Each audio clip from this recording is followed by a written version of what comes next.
आज ऑपरेशन सिंदूर पर आपने मुझे बोलने का मौका दिया, ये मेरे लिए गौरव के क्षण है। सर्वप्रथम मैं पहलगाम में जिन हमारे परिवार के लोगों के साथ, भाइयों के साथ ये कायराना हरकत की गई, जिनको जान से मारा गया, मैं अपने उन भाइयों को श्रद्धांजलि देते हुए अपनी सेना के शौर्य को सलाम करती हूं। आज सदन में आदरणीय रक्षा मंत्री श्री राजनाथ सिंह जी ने विस्तृत रूप से बताया कि किस तरह से तीनों सेनाओं और इंटेलिजेंस एजेंसी के कोऑर्डिनेशन से हम इस ऑपरेशन को सफलतापूर्वक कर पाए। पहले से तय कर दिया गया था कि आतंकवाद की नर्सरी को नष्ट करेंगे। स्पष्ट रूप से clear identified target, well calculated result. सेना को बहुत बहुत बधाई। वार्निंग देकर किया, अध्यक्ष जी कायराना हरकत नहीं की, वार्निंग देकर किया। और पीएम साहब ने भी कह दिया था कि इस बार जब हम जवाब देंगे तो कल्पना से भी परे होगा। कह दिया गया था हम सीमा भी पार नहीं करेंगे, कब्जा भी नहीं करेंगे। तो क्या 6 और 7 तारीख रात तक पाकिस्तान सो पाया होगा? 22 अप्रैल की कायराना हरकत और 22 मिनट में उसका जवाब दे दिया। देश के अंदर बनी हुई ब्रह्मोस मिसाइल बहुत महत्वपूर्ण रही। आदरणीय रक्षा मंत्री जी ने बताया कि 9 स्थानों पर निशाना, 100 से अधिक आतंकवादी मारे गए।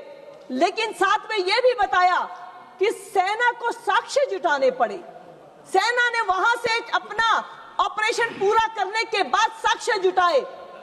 क्या यह विपक्ष और देश के उन लोगों के लिए सवाल नहीं है कि सेना को पता था कि सवाल पूछे जाएंगे, इसलिए सेना के जवानों को जान पर खेलकर ऑपरेशन के बाद साक्ष्य भी जुटाने पड़ते हैं? यह इस देश की बदनीयती है कि ऐसे लोग यहां पर हैं जो सेना के ऊपर सवाल करते हैं। स्पष्ट रूप से बताया गया अध्यक्ष जी की पाकिस्तान के डीजीएमओ ने भारत के डीजीएमओ से बात की, उन्होंने घुटने टेके और तब इस ऑपरेशन को बंद किया गया। और ये पूछते हैं कि आपने ऑपरेशन क्यों बंद किया? अरे ये भारत की संस्कृति है, ये भारत की संस्कृति है। पोरस ने सिकंदर को 18 बार हराया, सिकंदर ने माफी मांगी और पोरस ने उसे माफ कर दिया। और यही हमारी देश की पहचान है। नदी कब अपना रास्ता यूं ही मोड़ती है, नदी कब अपना रास्ता यूं ही मोड़ती है, अपने होने का सबूत और निशान छोड़ती है और मर जाती है, मिट जाती है वो कौम जो अपनी पहचान छोड़ती है। हम जिंदा कौम है, हम जिंदा कौम है, इसलिए हमने उनकी माफी को मांगा। सवाल उठाते हैं कि नाम ऑपरेशन सिंदूर क्यों रखा? कह रहे हैं कि भावनाओं से खेल रहे हैं।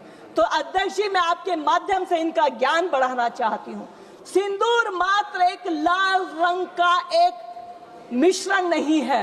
सिंदूर को अगर हम केमिकल रिएक्शन में देखें तो वो HGS है, जो कि मर्क्यूरिक सल्फाइड है। और मर्क्यूरिक सल्फाइड पारे और सल्फर से बना हुआ मिश्रण है, जो इस बात का संकेत देता है कि सावधानी से इस्तेमाल नहीं किया तो जान चली जाएगी। तो ये जो हमारा लाल रंग है, इसको पाकिस्तान ने हमारे रंग को समझा नहीं, इसीलिए उन्हें इसकी कीमत चुकानी पड़ी। उन्होंने धर्म देखकर छाटा, मारा, हमने कर्म देखकर छाटा, मारा। इसे कहते हैं टिट फॉर टैट, जो आज भारत की पॉलिसी है। आदरणीय रक्षा मंत्री जी ने 2 बार कहा कि सेना के लिए तालियां बजाइए, लेकिन विपक्ष में कांग्रेस ने एक बार भी ताली नहीं बजाई।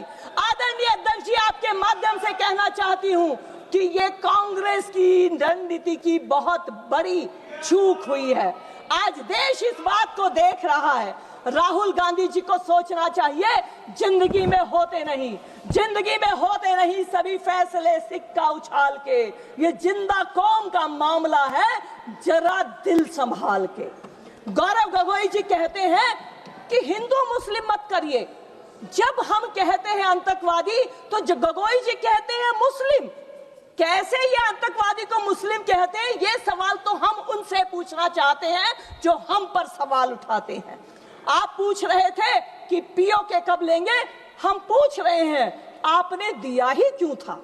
आज लेने की चिंता है तो आपके पूर्वजों ने उसको दिया ही क्यों था? आपने तो जम्मू कश्मीर को भी भारत से काट दिया था। ये तो इसी आदरणीय प्रधानमंत्री जी का जज्बा और साहस है कि 2019 के अगस्त में 370 और 35A को हटाकर भारत के संविधान के नासूर को निकालकर बाबा साहेब की आत्मा को शांति देने का काम किया है। पल भर की गलती का सदियां भरती है हरजाना। इस देश ने लंबा हरजाना भरा है। पंजाब का आतंकवाद भी आपकी देन था। आज कहा जाता है। एक मिनट प्लीज बी सीटेड। थोड़ा बैठिए, एक मिनट। मेरे पास अभी से स्पीकर का लिस्ट है। अगर सभा की अनुमति है तो से सभा की सहमति है तो इनके वक्तव्य पूरा होने तक सदन का समय बढ़ाया जाए। से बकता है से अगले 6। Okay, thank you for cooperation. धन्यवाद सभापति महोदय जी। इंटरनेशनल फंडिंग कैसे हुई इसको लेकर सवाल उठाया, लेकिन हमारे आदरणीय विदेश मंत्री जी ने बताया कि किस तरह से इनके बोए हुए कांटों को आज भारतीय जनता पार्टी की नेताओं को काटना पड़ रहा है। राहुल गांधी जी चाइना के एम्बेसडर को बुलाकर उनसे सलाह लेते हैं। आदरणीय सभापति जी, कितने शर्म की बात है। ऐसे ही लोगों के लिए कहा गया है कि सांप को भी अब आदमी कहना ही पड़ेगा। आज के दौर में ये सब सहना ही पड़ेगा। बिल बनाने की तो इनको जरूरत ही नहीं, आस्तीनों के सांपों को आस्तीनों में ही सहना पड़ेगा। कल्याण बनर्जी जी ने कहा कि 99 पर विजयी हो गए। अरे सामने वाले मैदान छोड़कर भाग गए दादा, तो हम क्या करते, अकेले कैसे खेलते। आप 4 लोग बाहर से आने वालों पर सवाल करते हैं। जब मेडिकल कॉलेज की हमारी बहन के साथ गलत घटना होती है, आप अपने स्टेट के अंदर अपराधियों को ढूंढने कर FIR नहीं करा पाते हैं। प्रधानमंत्री जी का धन्यवाद। 2008 के मुंबई ब्लास्ट के मास्टरमाइंड तनुवर राणा को आप भारत लेकर आए। हमने देखा कि किस तरह से टीवी पर अल्लाह से मौत मांग रहे थे आतंकवाद के जन्मदाता। समाप्त कीजिए। मेरा समय मेरी पार्टी की तरफ से है। आदरणीय महोदय जी, मेरे को अपना बात पूरी करनी चाहिए, आपसे निवेदन है। ये मेरी भावना भी है। मैं एक महिला हूं और जिन महिलाओं के साथ हुआ तो मैं अपनी बात रखना चाहती हूँ। दीपेंद्र हुड्डा जी ने यहाँ पर एक बात रखी कि रक्षा बजट में कटौती हुई है। उन्होंने बताया कि 2018-19 में 2.4% था और 2024 और 25 में ये 1.89% हुआ। पर उन्हें पता नहीं चला कि भारत की इकोनॉमी बढ़ गई है। जब 2.4 था तब रक्षा पर खर्च किया जाने वाला 2.95 लाख करोड़ था और जब 1.89 था तो राशि बढ़कर 6 लाख करोड़ हो गई। धन्यवाद पेश करते हैं। आदरणीय महोदय जी, सिर्फ मुझे 2 मिनट की बात दी जाए। मैं अपनी बात समाप्त करती हूँ। बनते ही पीएम साहब ने कहा था प्रधानमंत्री के रूप में, ना आंख झुकाकर बात करेंगे ना आंख उठाकर बात करेंगे, हम आंख मिलाकर बात करेंगे। ऑपरेशन सिंदूर ने इस बात को तय किया है। और अब मैं अपनी आखिरी बात कहकर अपनी वाणी को विराम दूंगी कि इस देश का दुर्भाग्य है कि हमें ऑपरेशन सिंदूर पॉज करना पड़ा, स्टॉप नहीं है, क्योंकि आप सब कुछ बदल सकते हैं पर पड़ोसी नहीं। सवालों की आंधी है अध्यक्ष जी, सवालों की आंधी है लेकिन इरादों की धार है। ऑपरेशन सिंदूर की चर्चा बहुत खास है। जो भारत माँ की महिमा बढ़ाते हैं वही देश की जनता का मौका दिया है। आज बहुत महत्वपूर्ण विषय पे Zee News.